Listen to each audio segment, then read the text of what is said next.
Hi, welcome back. I'm Gibby Kane, otherwise known as Mother of Monsters, and I'm here to discuss prison-style tattoos. And I'm scared, but also excited because I secretly love prison tattoos. Yeah, so we're gonna talk about the kind of art that comes out of prisons. I have seen some pretty amazing stuff, and I've seen some pretty scary stuff. So let's get started. First TikTok we have. Yup. Okay, so they used what I think is a single liner to do the whole tattoo. That was very quick. It looked really good. I've also seen artists outside of the joint who prefer to use very tight 3 liners, which if you don't know what that means, it's like 3 single needles tucked into a little cluster, and it's very, very small, very fine line. So you can either do very little fine line, small details. You can control a lot of that shading. I've seen artists use that. I've been told by other artists that I should experiment with that. I haven't because that would take a very long time. There's other ways to do it that don't involve a very time-consuming tiny little liner, but if that's your bag, go for it. I think that looked pretty good. Next one. Okay, homemade prison needle and ink used for tattoo. Uh-oh, spaghetti-o. Yeah, you are. I see a pen. Okay. Yeah, baby. Okay, this looks like a modified coil. Candle, if you watch the other videos. Paper plate, classy. Add the soot into your tattoo bowl. Add the baby shampoo, just a little bit. Oh wow, using the soot. Baby shampoo. Okay. Oh wow. This is gross. I mean, okay, when I said, I'm gonna pause this. When I said I wanted to do a theme of prison tattoos, I knew that this was gonna happen to us. So this is my fault. I think it looks okay considering the circumstances that it was done under.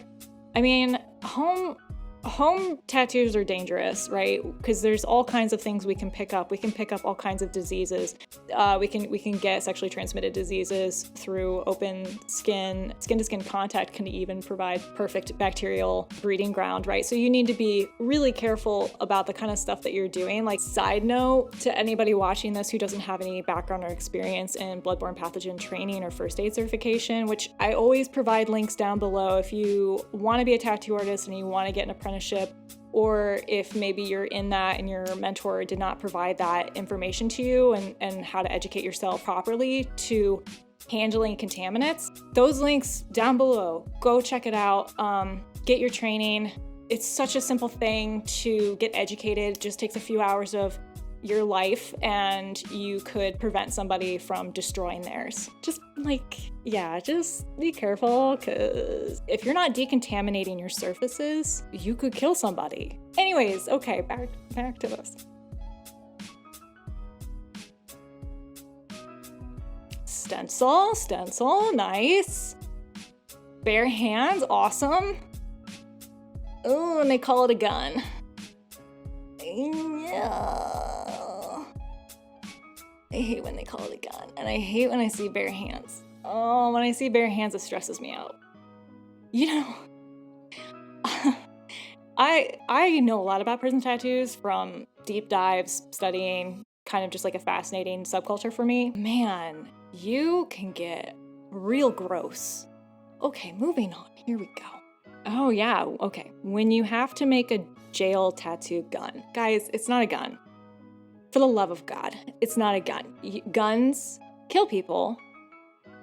Machines make things. Yep. Okay, interesting. Necessity is the mother of invention, right?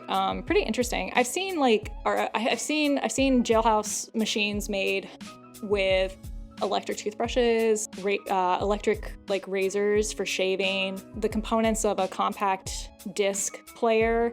Because what you're doing with a machine is you're creating a magnetized force that picks it up, drops it back down at a rapid pace, and that's how you get the voltage of a machine to penetrate the skin at whatever 1,000 beats per second. So you can use a lot of different components. I've never built a tattoo machine from scratch. I know that a lot of apprenticeships, still probably to this day, mentors will require apprentices to build their coil machine right from the ground up, which is pretty cool.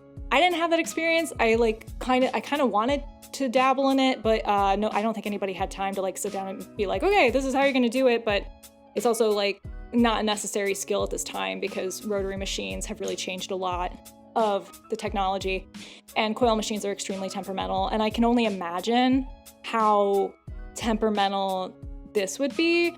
I know that for the needles in some circles, they'll use like guitar strings, like single pieces of guitar strings.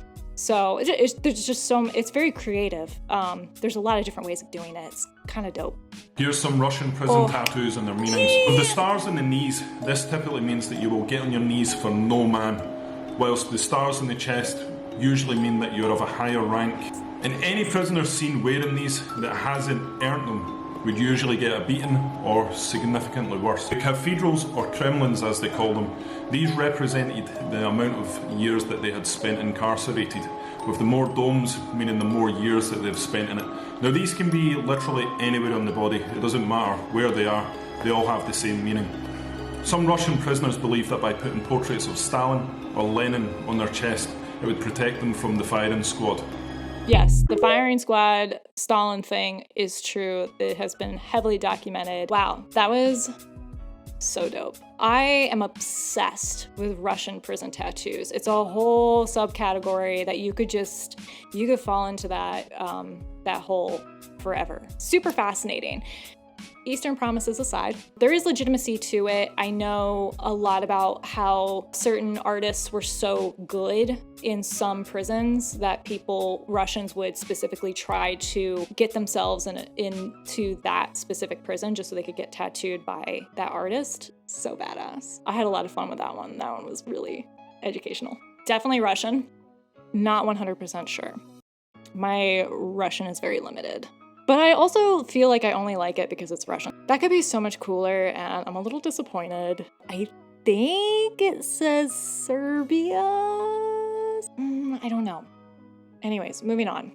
Do the guards not notice that people have tattoos all of a sudden if you were to get a tattoo inside prison? So that's a really good question, because it seems like some people come out of prison and they're just completely covered in tattoos and they weren't before, right? I actually saw in one instance where the guy directly across from my cell, he had no tattoos when he came into the unit, and over the span of like 3 or 4 days, he had 2 full sleeves and a full throat tattoo.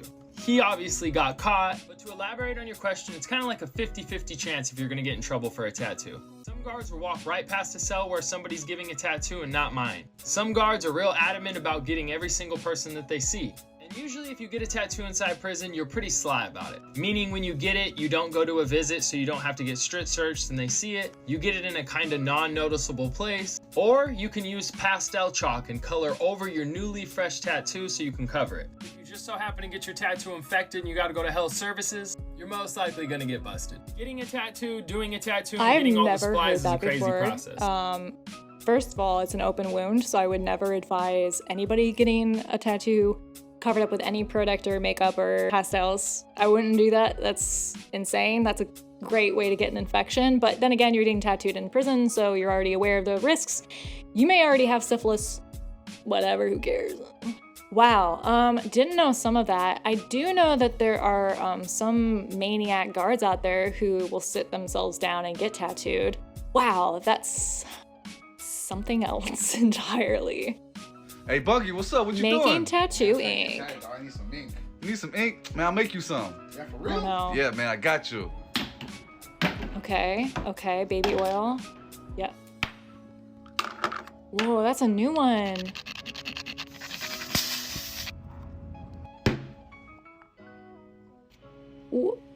Wait. Oh, I see what he's doing. smart. That's so smart. So smart. Yes, and he's gonna gather his ashes. Yes.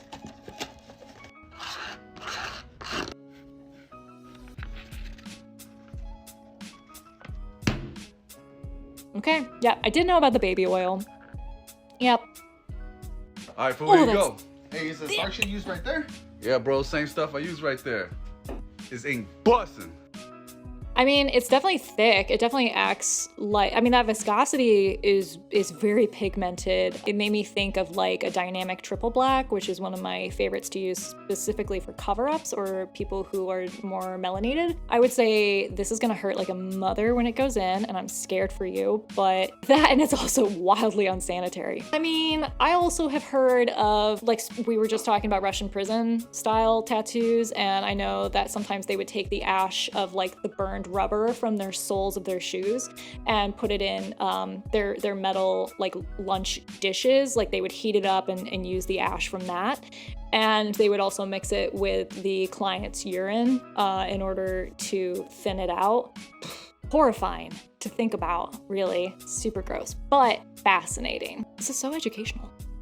Uh-oh, okay. I'm scared. He's quite covered. Oh, it's a cover-up? In prison. Okay. All right. That ram looks messed up. Ooh. That's actually kind of dope. I kind of like it. I think he kind of did a good job. This is why I secretly love prison tattoos, because you can see some pretty interesting stuff. I've also seen some really scary stuff.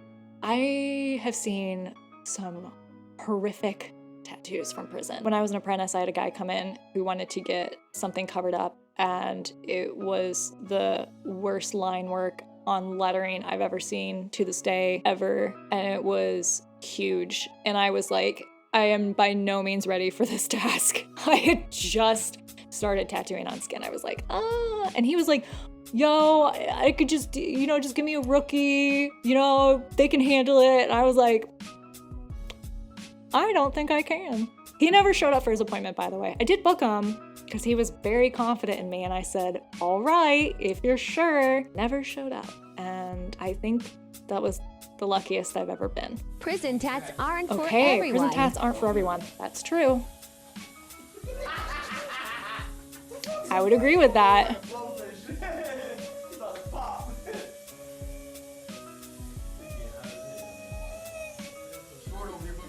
He needs to breathe. Babe, you need to breathe. He's gonna pass out. Which maybe would be a good thing.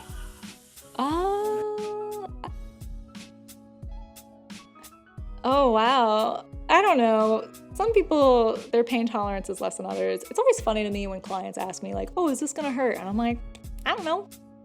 Everybody's different. Probably. If I get it, yes. Some people, they have like no nerve endings, so we're gonna find out which one you are. How long does it take to do a single tattoo in prison? It's torturous. So there's a lot of stopping and going, and if you get tattoos, that's the worst. Because the cops walk every other hour, you can really go 2 hours at a time, and then you have to wait for them to walk past the cell, look inside the cell, make sure you're alive, and then they move on. There's no numbing cream, there's no lotion. We're just using Vaseline and a piece of a t-shirt, a cotton t-shirt. So it's brutal. To give you an idea, this block, this eyeball, and this patch of black was a 6-hour session. It's constantly 6-hour going session over the same area. And then to get gray shades, you're just mixing that ink that you made with water, and it gets so red you can't see the gray. It takes an experienced tattoo artist to know that the ink's there. That's true. That is very true about gray washes. What he's talking about is when the artist dilutes their black ink with witch hazel or distilled water, and what you're looking at is a series of wash setups. So like you have your full cap, 75%, 50%, 25%, whatever, in whatever ratios you prefer. And the skin goes really red, and therefore it looks really dark once you start irritating it and tattooing over it. So that means if you don't trust your washes, then you really don't know what you're doing or where you're going. So sometimes when I'm working on gray wash, I will hit an area, and then I'll take a step back, work on another section, come back to it shortly after. That way the skin has had a chance to settle and I can actually see that true value, because I tend to build up my values very slowly, depending on the piece that I'm doing, depending on the age of the client and the skin that I'm working with. If somebody has older skin or more delicate skin, I probably won't do that because I want to make sure that there's less trauma. That was an interesting little deep dive. I hope that was fun for you. I hope that wasn't too scary. There's a lot about tattooing that has become very mainstream. And I think that's a beautiful thing because it lets you focus on a style that you'd want to as an artist, and you don't have to fear lack of clientele. There's no scarcity mindset that I feel like a lot of artists have now, as opposed to the people who came up 10 years ago, 20 years ago. And imagine going back even further than that. I think it would be extremely difficult to be a specialist at an early age as an artist 10 years ago. But now you can, and it's beautiful. It's important, however, to remember the roots of tattooing and body modification and where that comes from. And I think there's a little bit of the other that is involved with that. There's a little bit more of the outsider element, and that's our origin, that's our root, and I think that's very cool. It can also be very intense, and those people have very intense perspectives, but they can also produce some really beautiful work and very creative as well. Very creative materials. Anyways, thanks for coming out. I hope you enjoyed that. Don't forget to subscribe and comment down below. Maybe you also have some jailhouse tattoos, or maybe you have some wonderful prison-related tattoo stories. Feel free to drop them. I would love to hear them. I'm very fascinated by them. Don't forget to follow me, Gibby Kane, on all platforms. So yeah, until next time, don't forget to wear your sunscreen.